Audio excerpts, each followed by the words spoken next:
are. Boy, right out of the gate, huh? Right out of the gate. All right. Shut up. I want to listen to this. All right. Well, because of this song was stuck in my head all weekend because of you. Yeah, very funny. Golden Girls, in case you forgot. Right. Right. The Rock of New York, 102.7 WNEW. It's Opie and Anthony. Hey. I just felt like playing that song, that's all. Well, look what I got.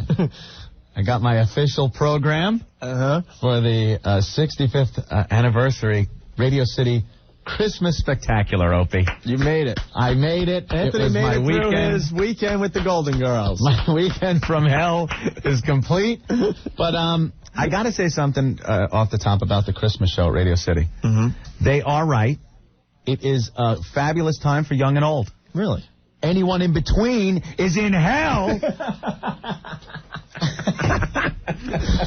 Children and old people. But at least that, by the time I was sitting lethargic, drooling on my lap at the Christmas show, wishing death on myself, at least I knew, I saw the light at the end of the tunnel on my weekend, Opie. It was almost through. It started Wednesday, leaving the station. Mm-hmm. You spent 4 days with the Golden Girls. Oh my God. Not 1, not 2, 4 days. So where do we begin, Anthony? I don't even know how to start. I guess Thanksgiving was spent up in Massachusetts with my mother-in-law, Anthony. And of course, every time I go up there, I have to do some kind of task around the house. Because I used to be in heating and air conditioning, so I guess I should know how to fix a tranny on a Hyundai. I don't know. But she shocked the hell out of me this Thanksgiving. I go up and she goes, "Are you good with cock?" Like, what? What? Are you good with cock? Jen, what's your mom's flipped her lid. What is she talking about? You know, cock, because my bathtub is leaking. Oh, caulk. Mother. They say it a little differently up there. With the Boston accent, you can't. You have to. Could you go, get some cock and help me out here in the bathtub? What was wrong with her old cock? My cock that I'm using now is all dry and cracked. I need new, fresh, young, supple cock. All right. So I'll go to Home Depot and get you a cock. Could you please say it right?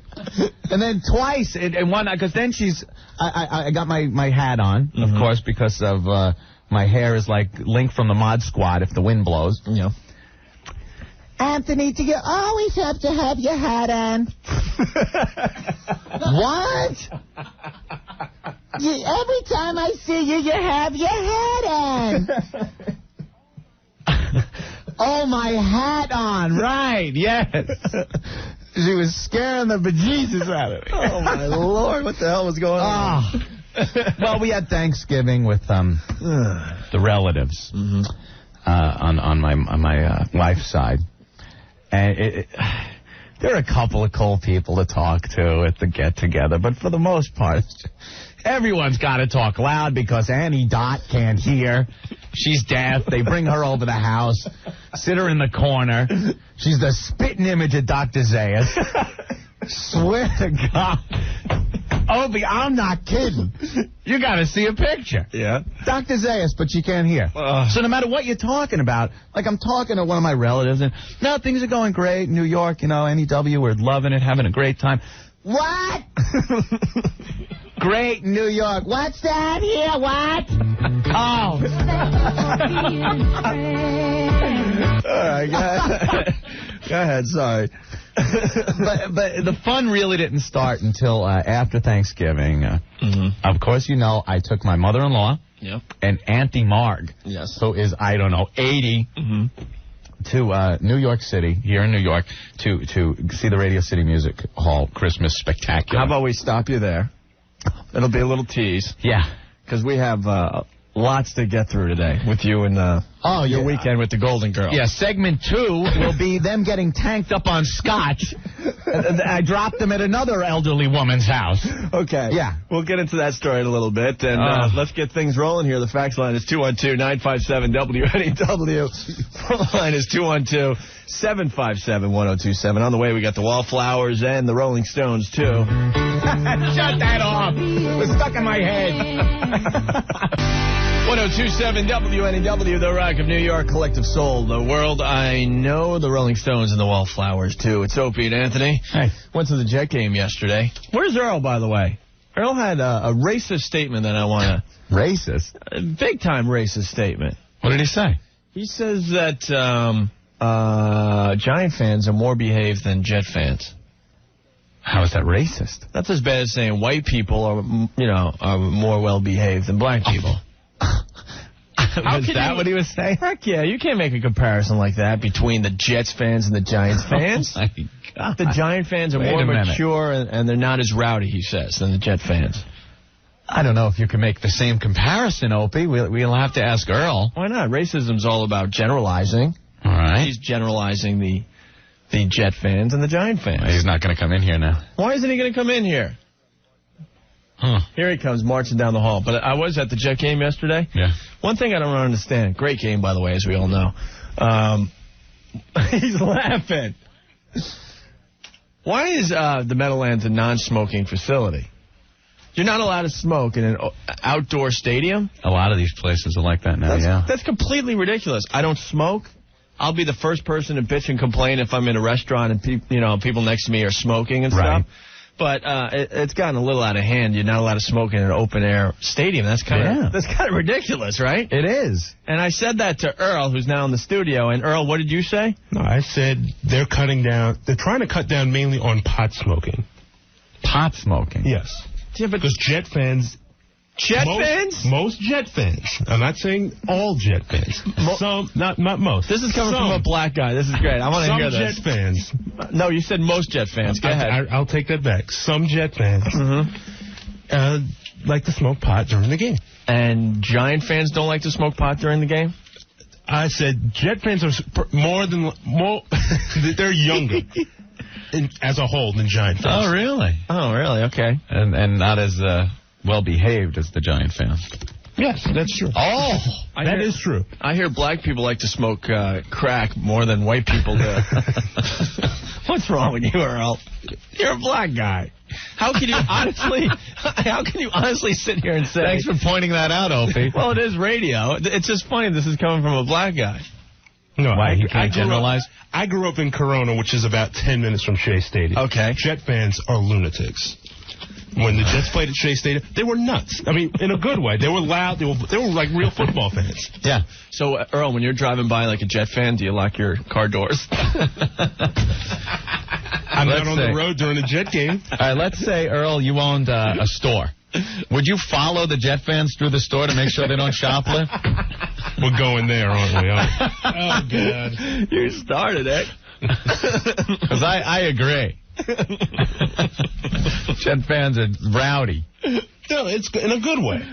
They're very vocal. Hi, NEW. Speaking of vocal. Hey, I just wanted to remind Earl that the infamous ice-throwing incident at Giant Stadium occurred at the Giant game. Ah, yes. Well, there you go. That was a horrible incident. And, I didn't count out drinking. They were going to throw people out of the stadium and take away season tickets, and they were all Giant season ticket holders for many years. Remember that? The ice-throwing incident? I don't recall it happening at too many Jet games. They also cut down on... Well, I remember being at Shea where the stadium was literally shaking from people just going nuts. Well, there you go. On the playoff game, they tore down the Earl, they were cheering for Joe Namath. Yeah.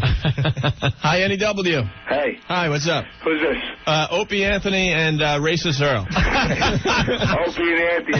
It's Anthony, the limo guy. How are you? All right, man. How's everything? Good. Earl don't know what he's talking about. I'm a season ticket holder for the Giants for about 15 years. Yeah. And I go with my father and everybody else. The Giant guys, they smoke way more pot than the Jet guys. there was nobody there yesterday doing anything.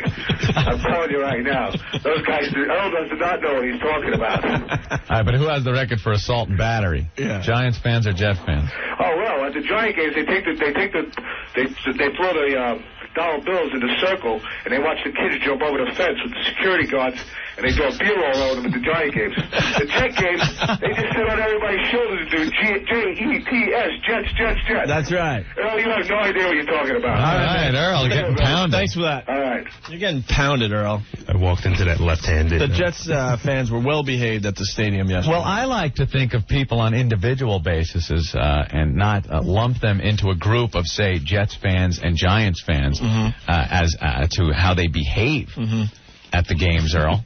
I don't think maybe you should be doing that. You know what I mean? No, all I'm saying is Jet fans. Would you say that cops usually pull over Jets fans more than Giants fans, especially if they're in expensive cars? Would you agree with that? Is a Jet fan more likely to get a plunger up his butt for misbehaving than a Giant fan at the police station? Let's say a Jets fan pulls a toy gun out while riding a bicycle. Will he get shot? As opposed to a Giants fan pulling a toy gun out on a bicycle? Who's most likely to shoot at the screen when a movie opens? A Jet fan or a Giant fan? We're really going there, aren't we? What? We're talking football. Very good, Earl. All right, Earl. Thank you for that. Thanks. It's Racist Earl, everyone. That's his new name now. Racist Earl.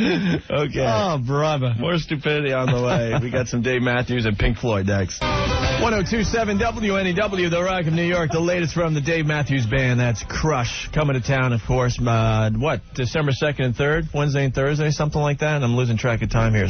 Tomorrow, December 1st already? Wow. No. Got to thank all our Dave Matthews ticket winners from the weekend. That was very cool. All right, it's Opie and Anthony. You never know who's going to stop on by the studio. I'm like, look at this. I'm like shaking. This is really cool. It's David Cohen, everyone. I didn't even know you were coming in today. Out of nowhere. Out of nowhere. How was your Thanksgiving? It was nice and quiet. It was in the Thanksgiving Day parade. Got thoroughly soaked out there, but had a good time. They didn't do much with the balloons this year, I noticed, on TV. They had them tied down. They were pretty much dragging them on the street. They don't want them up in the air. They were, because the wind got a little out of control, so they were seriously like 2 feet off the ground. That's not fun. Giuliani gave orders to the police to shoot any errant balloons that might be ready to injure a small child. So, what's going on? Not a lot. Just enjoying the off season, kind of reveling in the World Series, and got a new contract, feeling good about it. Well, first of all, congratulations on the World Series. That was absolutely great. Anthony and I got to ask you one question, though. Was George Steinbrenner drunk in the locker room? He was a little goofy on TV there. Rumors abound. Yeah, they had a little too much Perrier Jouet. Sounded like that. I mean, yeah, best team in baseball, but he was like slobbering it. I did my little impression. This is the best team in baseball. He was all weepy. And he had his Crazy Eddie outfit on. We noticed. He's got the turtleneck and the blazer. Yeah. Yeah, you're wearing a suit today. I see that. Yeah, not by choice. I had another deal today I had to go to and dress up, and I'm thoroughly embarrassed to be here on your show in full attire here. That's all right. It's just weird to see you not in a uniform, isn't it? Like when you see a guy, pro ball player, not in the uniform. It is bizarre. It's a little strange. So what do you do in the wintertime when you're not playing baseball?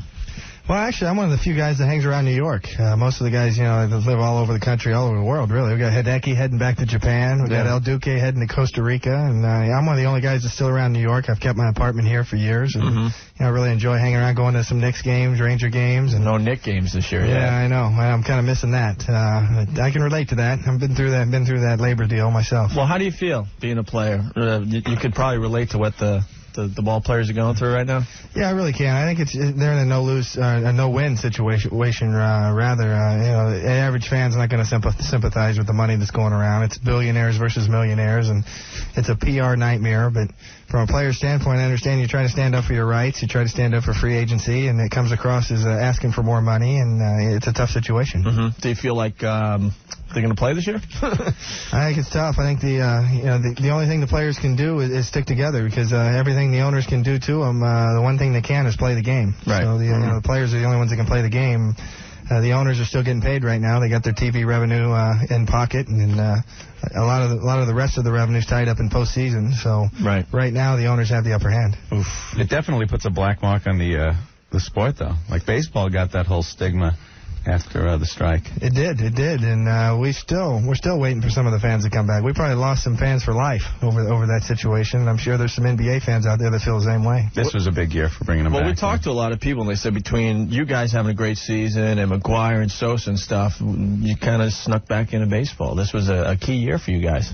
Yeah, it really was. I mean, that shows you the damage that was done back in, it was 4 years ago, 94, and now we're talking about healing the wounds of the strike 4 or 5 years later, and it took 70 home runs and 66 home runs to get that done. And a great season by you guys, so. We've heard from fans, though, a couple of fans that call up, I'm not licking their shoes, those bastards ain't getting me back. And, you know, like 20 years from now, he's still going to be the same. I haven't watched a game since 1994. Yeah. So how do you communicate with El Duque and Arabu when they're on the road? Because they don't speak much English at all, right? Not a lot at all. I think El Duque's sandbagging us. I think he understands just about everything. Just enough, right? It's no habla inglés. And Hideki's pretty sharp, too. I think Hideki understands some things, too, because he'll look at you, and when you're talking about him behind his back, he'll whip his head around and look at you like he understands what you're talking about. Yeah. And then when you try to carry on a conversation, you can't get it working. It just must be so weird. I mean, don't they want to hang with you guys when you're on the road and stuff? Do they have their translators with them when you're out clubbing and doing whatever you're doing? Yeah, it's a little easier for El Duque because we've got some Spanish-speaking players. Obviously the whole Spanish network's a little easier. With Hideki, that's a real chore. We go out for sushi with him, and and we try to get him in his element. And when he orders sushi, he just gives it one swipe of the hand across the board. Everything, one of everything. Yeah, he's a big boy. The guy can eat some sushi. Very cool. You want to talk to a few of our listeners? Sure. 1027 WNEW, The Rock of New York. It's Opie and Anthony and David Cohen. What a treat today. We didn't even know he was coming in, and here he is in all his glory. Just signed that big contract. Yeah. How's that feel? I wasn't scheduled to be on. I just busted through the door and demanded my way on the show. He said off mic that he listens to Opie and Anthony every once in a while on his way to the stadium for the games. That's pretty good. He's the guy, huh? You're the one that listens to the show. At least it's you. So with the big contract, do the relatives, expect a real big Christmas present this year? Oh, definitely. Phone's ringing off the hook. You got all kinds of relatives. Not only the intermediate family, it's the cousins and the hangers-on on the peripheral that sneak through. Hey, Dave, yeah. Remember me? Yeah, I love the way you play second base. I need some cash. Don't even know. Hi, NEW. Hey, Dave, how you doing? All right. Hey, listen, I'm wondering, coming off a 20-win season, why wouldn't you take a 3-4 year deal, and why'd you stay for just one? Well, I'm not sure if I can make it 3 or 4 more years, first of all. I don't know how much I have left. But, in order to get a 2 or 3, 4 year deal, I would have had to go somewhere else. And, I like New York. I wanted to stay on the Yankees. We got a chance to win again. And, there's nowhere else I'd rather be. Very cool. Hi, NEW. Hello. Hi, what's up? Hey, how you doing? All right. I just wanted to ask Dave what he was saying to the Boomer there during the perfect game at the end. Oh. Well, yeah, you got to know the Boomer. Boomer and me are 2 of the flakiest guys in baseball, I think. And we can communicate on our own level. We got the 2 Davids there talking. That's what it is. Yeah, I think, towards that, it's taboo in baseball to talk to anybody with a perfect game or a no-hitter. You don't want to say the wrong thing. You don't want to jinx him. You don't want to tell him he has a no-hitter going. And nobody would even talk to him, but... I was kind of joking with him. I told him to break out his knuckleball for the last 2 innings. I said if he had any cojones at all, throw this knuckleball. Throw your knuckleball in the 8th inning. He's got a lot of cojones. That's very good. Were you disguising yourself there at the end with the hat and shades? Nervous, yeah. Superstitious, I was just, I really was feeling for him. I've been in that situation. I've blown it. I haven't really. I've been that close before a few times, and I was really feeling for him because I knew it would change his life if he got that perfect game, and indeed it has. Thanks for an outstanding season. I actually made it from New York to Game 4, and I saw it, and I was thrilled. It still hasn't sunk in yet. Yeah. You guys are the greatest, the best in the game. The best team in baseball. Hi, NEW. You got a question for David? Yes. All right. Dave, what do you think about baseball players getting paid $50 to $100 for their autographs at card shows and things like that? Well, I think, it's a double-edged sword. I think some players out there, maybe take advantage of the situation a little bit. And I think there's other players that do some good with that money. Some guys sign for charity. Some guys do some good things with the money. I think the whole memorabilia market's crazy. I mean, to sign your autograph on a piece of cardboard and it's worth X amount of dollars to me is still pretty crazy. But there's a market out there. There's people that are paying for it, and there's players that are going to sign. Yeah, Bernie got in a little trouble. He's in the paper today, huh? Because he didn't stay. Yeah, he stayed for an hour. He was scheduled for an hour. He stayed for an hour, and then some fans started ripping up his pictures, saying, we were online, and he didn't sign our stuff. Yeah, I think it helps if you're going to do those card shows that you actually look at the people and smile and shake some hands and actually stay for the time you're supposed to stay for. I think that probably helps a little bit. Yeah, okay. Man, you could just sit there with a piece of paper and write your name in a sports memorabilia store. Hi, NEW. It's like printing money. Say, Anthony, it's Ray from Long Island. How you doing? All right, man. All right, pal. David. Yes. I want to know, I know your pal Daryl is sitting home. I was wondering how he's feeling and if you're going to go visit him for the holidays.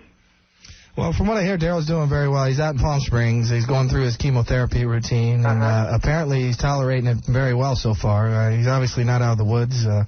Everybody's still a little worried about him, but, she's a great guy. He really turned his life around. He's going through a tough battle right now. Well, we think he's going to be back. You're a great friend to stick by him and his family as well, and, taking his wife out and the kids on the field there. My hat's off to you guys. You guys stuck around thick and thin. And give them all my best for the holidays. Same to your family, and thanks for the thrill. All right, thank you. Thanks, pal. Hi, NEW. NEW. Yeah, how you doing? Good. You got a question for David? Sure do. All right. Dave, I was wondering if you or any of your teammates had any reaction to the whole Bernie Williams ordeal, I guess you can call it, as far as the amount of money he got, the kind of, I don't know. Again, all I know is from the papers, the TV, the trouble he had to go through to get that money. Any ill feelings, or I guess you guys were supporting him 100%? No, there's no ill feelings. Right. Everybody loves Bernie. Right. He's a great part of our team. It's a cold business. Sure. He's got a tough agent who went out there and really maximized the market for him. And it's the first time Bernie was a free agent, so he kind of learned what it was all about. And I think in the end result, though, as much money as he got, which is an enormous amount of money, he probably could have gotten more elsewhere. And once the Yankees got in the ballpark with their offer, he took it. Oh, there you go. Can't blame him for that, I guess. Huh? No, that's what everyone's doing. Hi, NEW. Hey, what's up, guys? What's up? Listen, I wanted to ask Dave. My friend Paul Huderman and David Vargas were the ones that picked him up to make the bus for the parade that day. Yeah. Do you remember, Dave? Sure, yeah. I remember. What was up with that? How were you running late, man?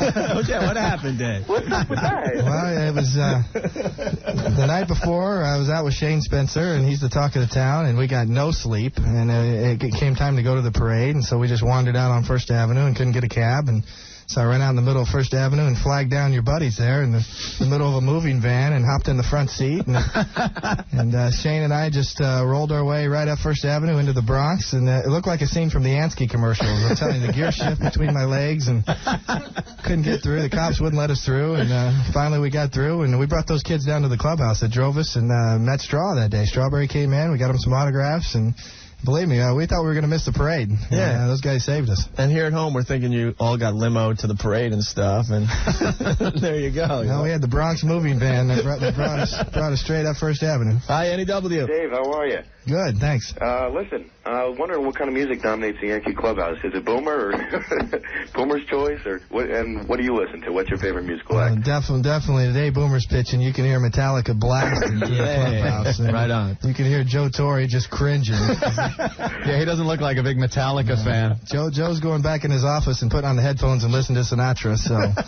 Boomer's got the Metallica cranking, and actually I mix it up. I'm a classic rock guy all the way. Grew up in the Midwest, and I'm kind of an old school guy. Zeppelin, Floyd, Yes, and all the oldies but goodies. The Who. I'm big into the classics. Like the albums you used to be able to clean your weed seeds out. The double Yes albums were perfect for that. Hi, NEW. NEW. Yeah, hi. Hi, you're on delay, so turn down your radio and ask David Cohen a question. Thank you. Okay.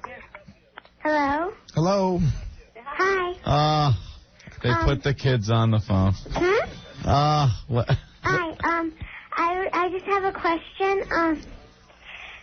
Do you think that they're going to move Yankee Stadium? Good question. It is a good question. I was going to say, Jeter gets Mariah, and I get the 12-year-old. I'm 11 years old. 35-year-old right-handed pitcher here. Hey, watch it, Cohen. As far as moving the stadium goes, I'm not sure what's going to happen. I think everybody, deep down hopes the Bronx works out and they renovate that stadium and make the Bronx nice again. But there's some major problems there. Yankee Stadium needs a lot of work, and they need more parking. And anybody who goes there knows, you try to go to the bathroom at Yankee Stadium, you got problems, and you try to park, you got problems. So it's a complicated question, and I hope they can work it out. Very good. Well, I think we got time for just a couple more, and we'll let you go there, David. Hi, NEW. NEW. Hit another one there. Hi, NEW. Hello? Yeah, you got a question for David Cohen? Yeah, hi, this is Tom from Sherbrooke, New York. How you doing? All right. All right, I'd just like to say congratulations. It was a great season. It was a great win in the World Series. Big-time Yankee fan. I just wanted to know 2 questions. What do you feel, how does it feel playing in Kansas City compared to the Big Apple? And what really happened in the bullpen at Shea a few years ago with those girls? Who's screening these calls, man? Let's go.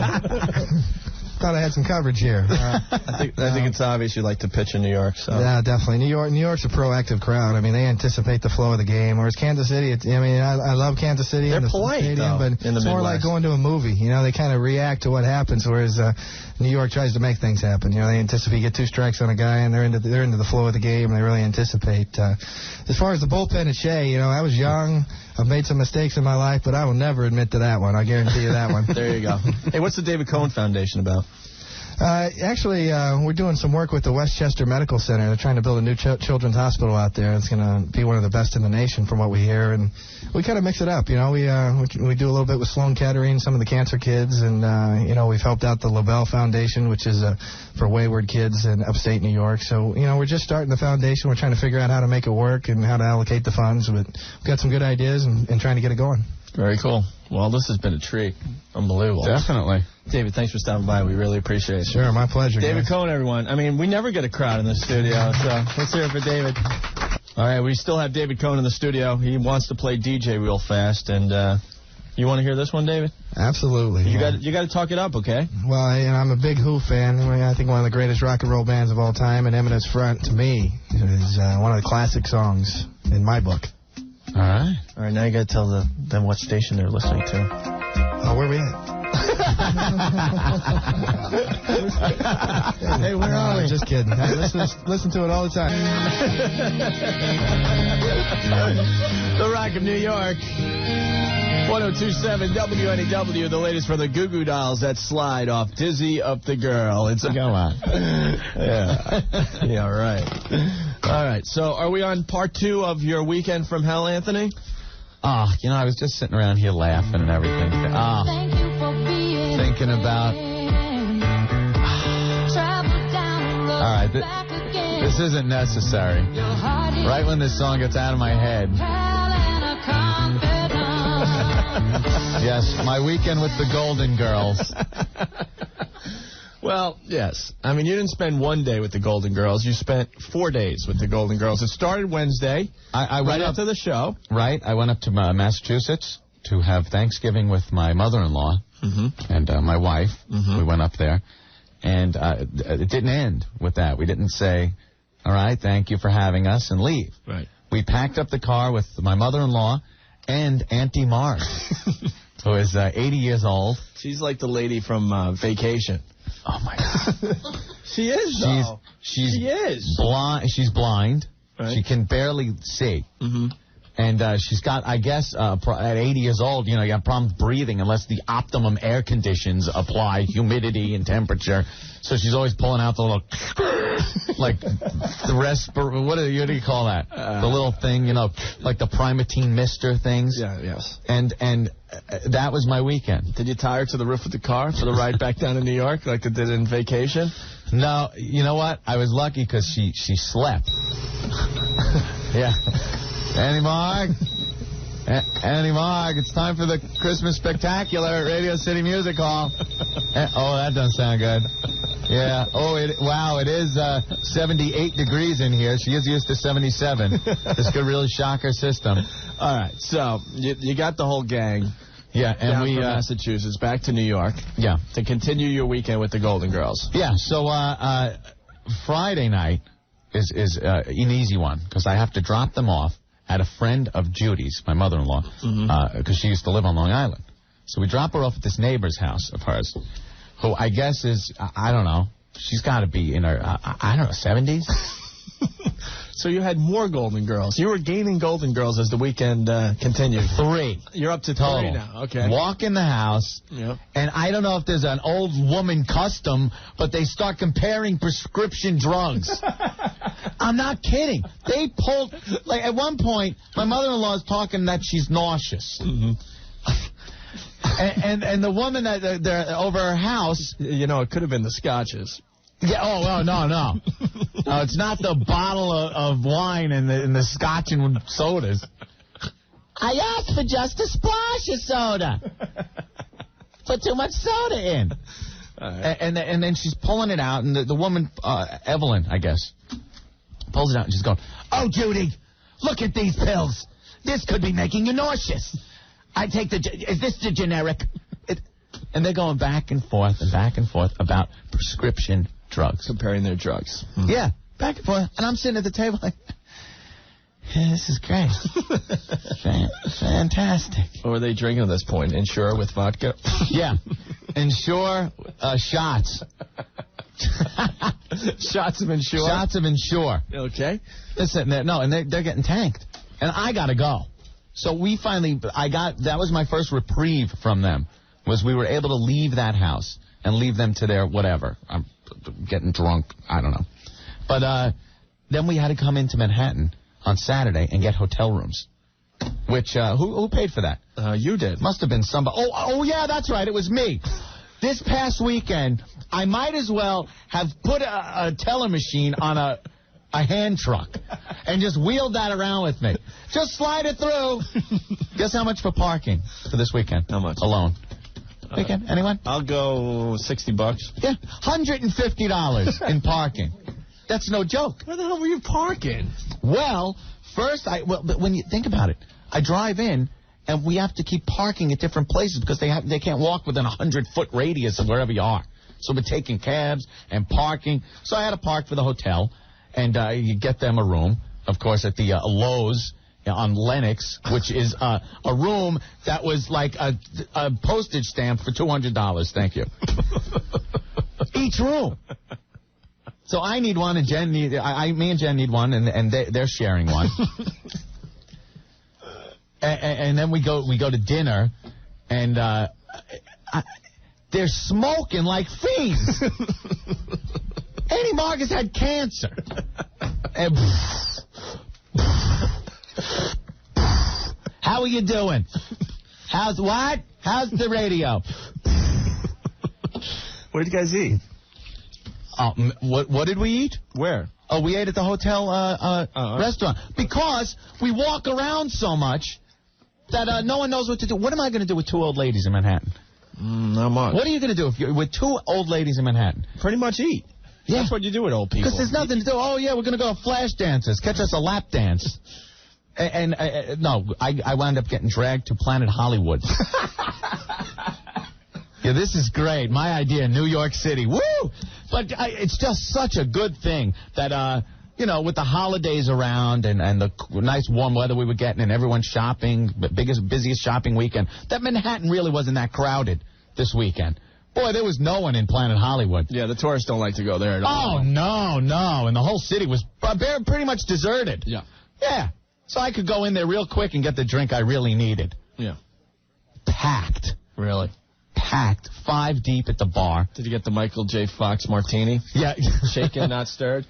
I heard that's a new drink at Planet Hollywood. Give Annie Mark the Clark Gable colada. Gee. Yeah, I'll have the Stallone punch.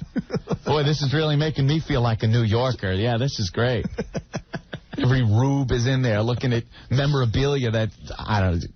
Is that the real shirt Arnold wore? Is it? I doubt it. So do I. All right. Annie Margold. Oh, did I tell you we had to stop 80 times on the way up? On the way down from Massachusetts? No. We stop at every rest stop along the way, and then finally they got to eat again. So we stop at a Burger King on the rest stop. Okay, we get our little Burger King, sit down, Annie Mark, I need a fork and a knife. Like, wait a minute. It's a burger. No, I need a fork and a knife to cut with. They haven't given out forks and knives since they opened, I believe. Well, it's a good thing it wasn't that busy a holiday weekend because the place was pretty deserted, the Burger King. No, there was plenty of room for me to go right up to the counter and ask for a fork. And they weren't too bothered to, look for it. I need a fork and a knife, please. Okay? Fork and knife. It was a hell. Wait till you hear about the Christmas show. Oh, yeah, that's the whole reason they had to come down here. Oh, yeah. I guess that'll be part 3 of your weekend with the Golden Girls, huh? Let's go to the Rockefeller Center. I want to see the tree. It's not lit yet.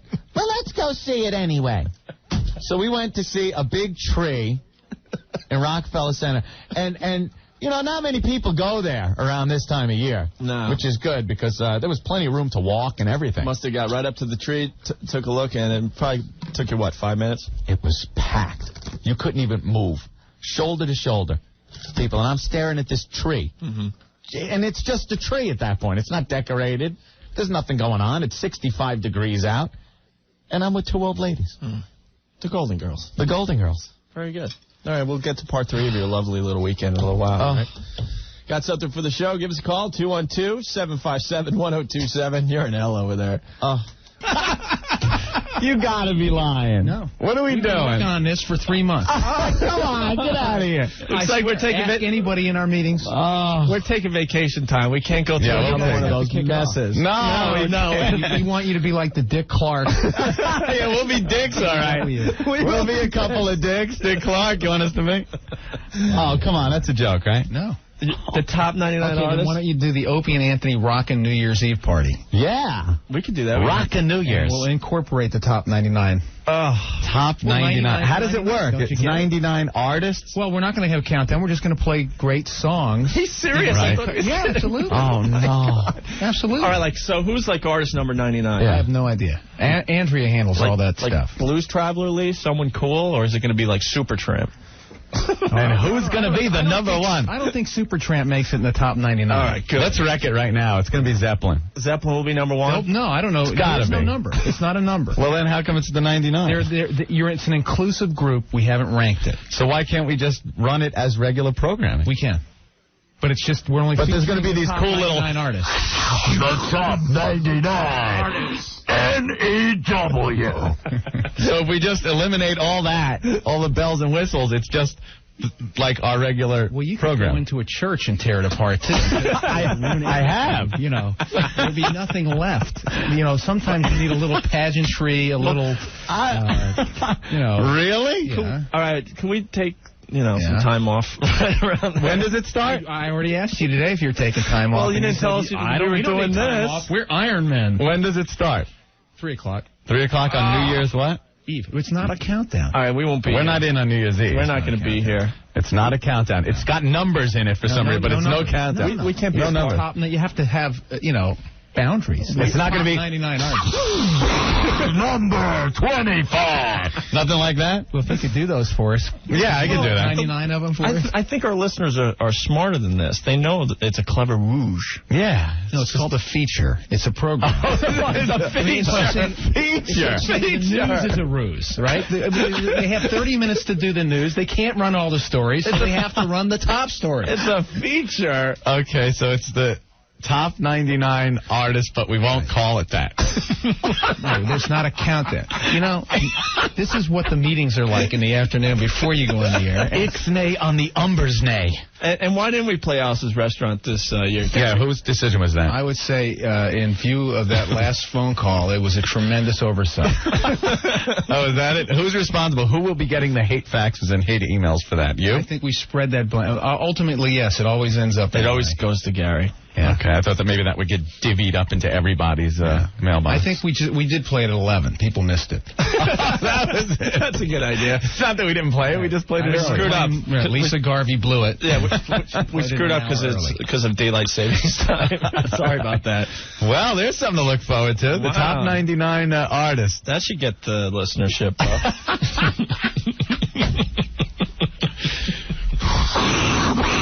Number 5. Leonard Skinner, top 99 artists, N-A-W. Do you play a little block of each artist and stuff?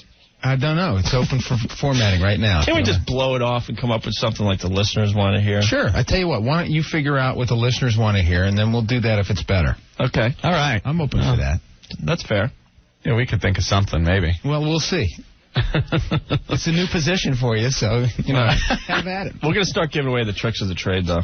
Coming up, we'll tell you how the DJ, when they get a request on the phone, before the person even requests a song, the music's playing in the background. Right. We'll tell you how that's done. How did they get the song so fast? Bye, Peggy. Bye. See you later, Peggy. So long, Peggy. Bye-bye.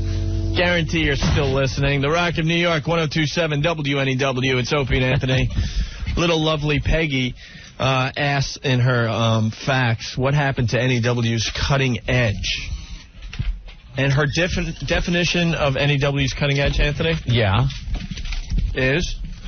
I have no idea. What does she say? She thinks that we should have played Alice's Restaurant on Thanksgiving. That's NEW's Cutting Edge. That's Cutting Edge, playing Alice's Restaurant on Thanksgiving. Yes. Although some people enjoy it, I'm sure, I would not call that Cutting Edge. No. And because of that, because we did not play it this Thanksgiving at noon, Peggy is changing channels. Bye-bye, Peggy. Bye, Peggy. See you later. Go tune into the other station where the guy plays 5 o'clock funnies. That's Cutting Edge. People have gotten like their parents. These are the people that were supposed to be this revolutionary younger generation that were totally rebellious against their parents, against anything old and standard and traditional. They were going to break the mold, be this whole new generation. And they grew older, and what have they become? Their parents. Their parents. Exactly what they didn't want to be. Any changes, like your dad, where are my shoe trees? I had shoe trees in my closet right here. Well, we don't use shoe trees anymore. I need shoe trees or my shoes shrink. Yeah. It's the same thing. You become your parents. Pathetic. God. She's leaving the station because we didn't play Alice's Restaurant on Thanksgiving. How pathetic is that? Very pathetic. Leave the station because you don't like us. I'll accept that, but leave because we didn't play a stupid song. It goes beyond that, Opie. It goes way beyond that. And you think it's special? Every rock station in America plays it at noon on Thanksgiving. That's Cutting Edge, doing what everyone else does. We're trying to do some different things here at NEW. It was Cutting Edge the last time you enjoyed stuff Cutting Edge. Let's say that. Because you know something? You use the word Cutting Edge. You don't like Cutting Edge. You like dull edge. You like filed down till it's flat edge. Because it's the truth. They grow older and lose any sense of youth that they had. Humor, youth, spontaneity, cutting edge. And then they email us crap like that. Like we're not going to read it and laugh at you. You're somebody with an old mind telling us what's cutting edge. And I don't even care how old you are. I know guys in their 60s that have a great sense of humor. They're fun. They are cutting edge. They have an ability to keep an open mind and think like youthful. And then there are other people in their 30s, early 40s. They might as well be dead. That are fuddy-duddies. Dead.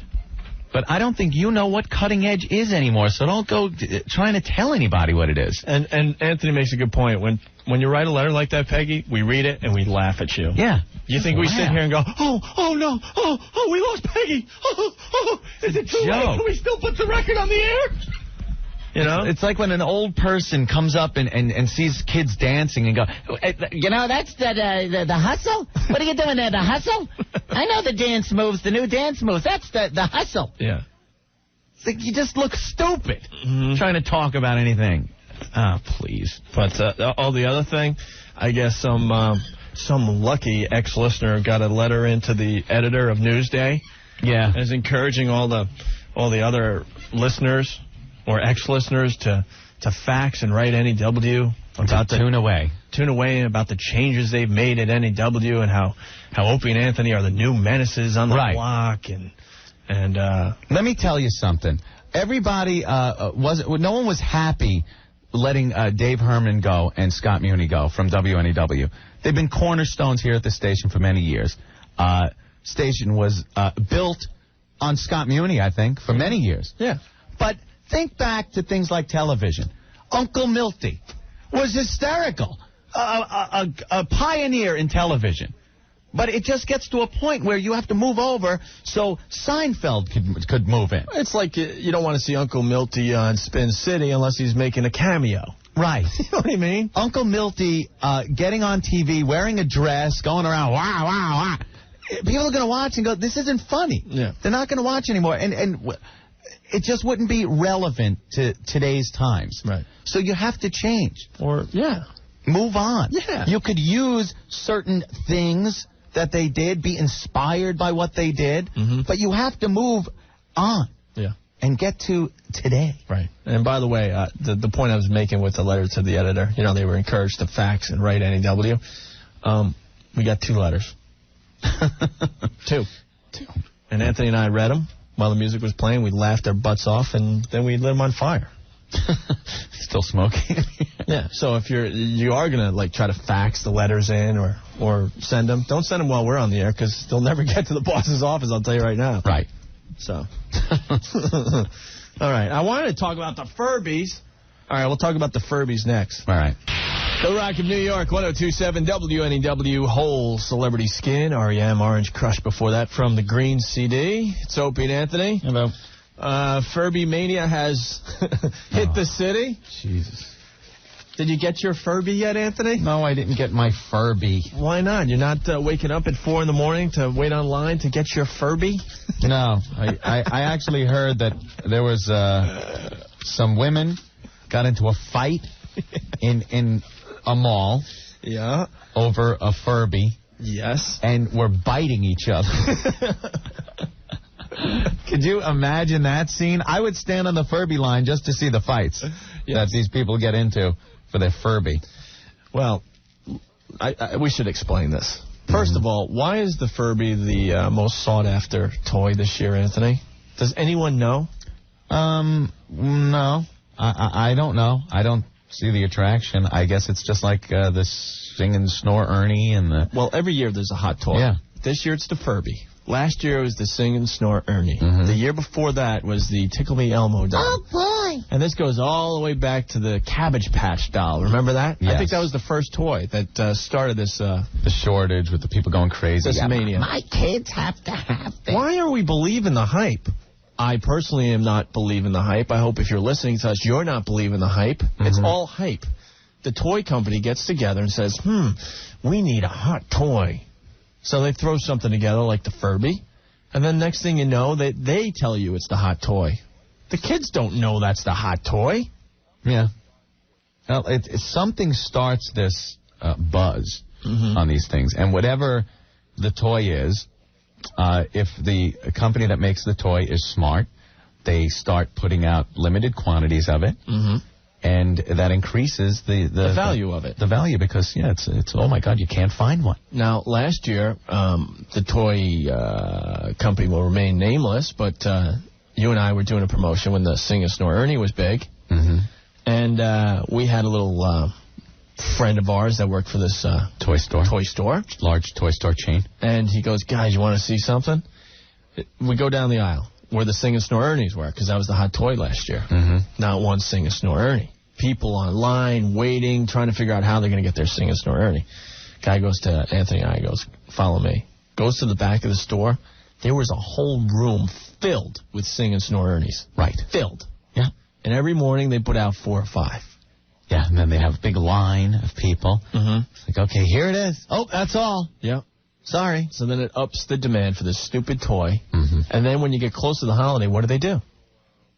They give you like a little gift certificate so you could buy the Furby after the holiday when they have, More Furbies. How is your child going to survive, though, without opening up their little Furby on Christmas morning? How could he get through Christmas without a Furby? But we're pathetic as a society that we actually believe the hype. Yeah. This Furby is $29.95, means nothing. Day after Christmas, there'll be hundreds and hundreds on the toy store shelves. You watch. And this toy is for what? I don't know. Really young kids, right? Oh, Opie, no. Oh, no. No, people are buying these things left and right. Adults. Adults want the Furbies. As their own little pet, Opie. Do you know what a Furby does? It talks to other Furbies, Anthony? It talks to you. It talks to other Furbies. It interacts with you. If you throw him up in the air, he goes, wee. If you put something in his mouth, he goes, yum. And his eyes blink. He sleeps. You know what? You got to feed him or he'll get sick. Well, with that definition, Anthony, there's a lot of Furbies walking the streets of 57 and 7. How about throwing a couple of $100 at the smelly Furby I saw on the way in? On the corner. It's the same thing. Eats, sleeps, wets. If I threw him up in the air, he'd probably go, wee. Yeah. So, I think we're gonna, we got a call here? This better be good. We've interrupted our show for this. Our Furby. Hey. NEW. Hey, guys, I just want to tell you something about the Furbies. About 2.5 months ago, I was tripping over these ugly things in toy stores. Yeah. Whenever I would stop by them, because I remember them because they look like gremlins. I don't know how they're not being sued. I'm waiting for that to happen. Because they look identical to gremlins. Before you throw the gremlin in the water. Yes, before they become striped. Yeah. But one of the local radio stations, which I no longer listen to, was pushing it for about 2 weeks straight. And that's when the hype started. And then they hooked something up with FAO, I believe it was. Well, I don't think you could blame it on the local radio. It's the toy companies themselves get together and decide, well, we can make a bloody fortune if we make this toy valuable. What, the toy stores? But it's a total scam because I remember Sleep and Snore Ernie, about mid-January, you started tripping over these things again. Yeah. Yeah. Oh, yeah. And I guarantee by January 15th, you'll be tripping over these hideous little Furbies again if they haven't been sued into infinity by whoever made Gremlins. Well, I think that's what they're waiting for, the production company that made Gremlins. They're just waiting for them to sell a bunch of these things so they could take all their money. Yeah. Like, wait a minute, it looks like a gremlin, doesn't it? But I don't understand, why even people want it. They're pretty ugly looking. Yeah. I don't know if you've actually seen one of them. But of course, it's on the front page of the papers. It's just hype. Yeah, it is. It really is. It's hype. And like you said, you wait a couple days after Christmas, there'll be so many on the shelves, it's not even funny. Tell your kid, get a picture of the Furby, put it on a card and say, hey, your Furby's coming January 1st. And then you'll still pay the $29.95 and not the $200, $300 like some of these poor saps are doing. I know. It's such a scam, and people fall for this. Every year we fall for this stupid scam. And the toys from the other past years have dust on them this year. Yeah, I know. You go into that aisle and you're blowing dust off them. All right, man. I'm a little disappointed you guys didn't do Corky Steinbrenner with David Cohen. You came close. We did a little of it. Oh, we just did. They're the best team in baseball. Yeah, we had Coney stop by today. Yeah, you got to do the corn dog routine though. I know. Actually, know what we did? We got a tape of that whole skit that we did, and we gave it to Coney. So maybe. Oh, really? Okay, that's great. So maybe he'll play for the players. So play for the boss. Great. All right, man. All right, take care, guys. All right. Bye-bye. And before we get off the subject of Furbies, what stupid radio station in this fine city is gonna do a whole promotion around the Furby? The Furby. Later on this morning, we're going to be giving you a chance to win a Furby. Ho ho! Do you realize, Ack, that these are selling for $1,000 on the streets of New York, but we got ourselves a couple Furbies. That's right, Opie. We're going to be taking your calls later, and you could win a cute little Furby. Furby. For your little tots. Someone will do it. Or no. This is what they'll do. They'll make themselves look cool. They'll get 2 Furbies. Yeah. And then they'll auction them off on the air and give the money to some cute charity. Hey, that'll work. We're going for the highest bidder. We raised $750 for one of the Furbies today. Yeah. He's as cute as a Dickens, isn't he? Don't believe the hype. I beg you. But I think what we're going to do, maybe later this week we'll start it. We're going to do something called the Furby Police. Yes. Because the ads are already hitting the classifieds. All these people trying to make $200, $300, $400 off a children's toy. Yeah, they take out ads in the newspapers and charge their high prices. And what we're going to do is we're going to call some of these people and mess with them for trying to make profit off a children's toy. We do sort of a scared straight program with these people. Yes, we do. We frighten them. We did it with the Sing and Snore Ernie. Yeah. We did it with the Tickle Me Elmo. Yeah. And now we have the Furby. Yes. So, stick around for that. It's going to be fun. The Rock of New York, 102.7 WNEW. It's Opie and Anthony. Hey. We got to leave? Why do we have to leave today? Giants football? We still do Giants football? Really? I thought we could just blow off the games because they're having such a crappy year. That's why we're leaving early? All right. Stay tuned for another exciting Giants football game. Can't wait. All right. Is that a good plug? Why can't we have Jets football this year? I've been going through the internet here looking for Furby sounds. Yeah. Just for a little fun. Right. And I found someone selling Furbies for, get this. Wait a minute, let me punch it up. $300. They're selling Furbies for $300. $300, and it's not even December yet, technically. A children's toy that cost $29.95, but now that Furby Mania has hit the city, just like the Sing and Snore Ernie dolls and the Tickle Me Elmos, you're going to start seeing in the classifieds a ton of people trying to make money off a children's toy. Making money off of a kid's toy, yes. Yes. So we're the Furby police. You want to do? I'll do this real fast. Give me the phone number. Do we have any secret agent music? Yeah, Rick. Do we have any good Dragnet music? We need some good music. Some good FBI Set the music mood. or something. Yeah, it's got to be a good cop show. Yeah. I got the Golden Girls theme. No, it's not from that. Oh. All right. Enough with the Golden Girls. All right, we're dialing up this number. Weekend with them. Which one are you using? Let me see. Is it a good one? What can we use for the police? Miami Vice. Miami Vice. All right, put it in there. It'll make it goofy. I don't care. Different cop show music. Do that one. No, just do it. Look. Streets of San Francisco, a Quinn Martin production. Starring Carl Malden and Michael Douglas. Scene 1. Epilogue. Mommy, what's an epilogue? All right. You know that my brother's name is Quinn because of Quinn Martin Productions, because my parents were big TV fanatics. And what about your other brother? My other brother, Darren, is because of Bewitched. Yeah. And then I get... All right, Opie. I know, but that's a stupid name I got when I was in 7th grade. Julie Burson. Thank you. I hate your guts. Everyone else had cool nicknames in 7th grade.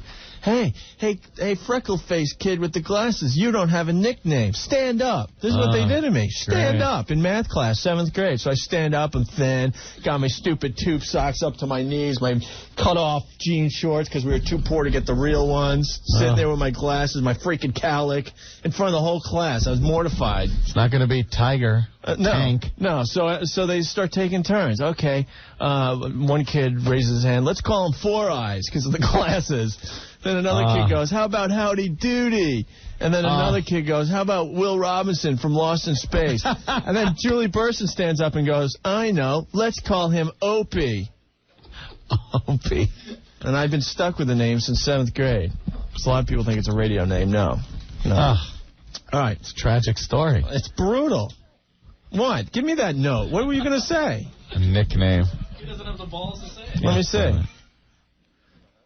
Period head? Because it's... Never heard of it. Oh, what? Redhead? My hair's not that red. Period head. Oh. Thanks, Ann, for not saying that. That's just stupid. All right, you want to do Furby Police here? Yeah. So this person is selling the doll for $300.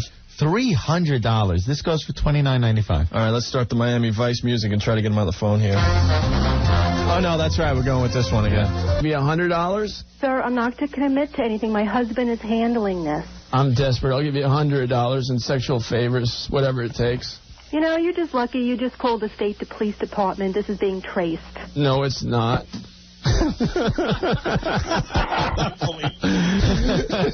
Come on. Yeah, the police department, and we're selling Furbies here at the precinct. What is she, a joker? $300 for a kid's toy. How dare you? The Furby police got their first collar. Yes. I feel good. Yes, we'll do more of that tomorrow, but we got to step aside for the Giants game. So we'll see you tomorrow. That.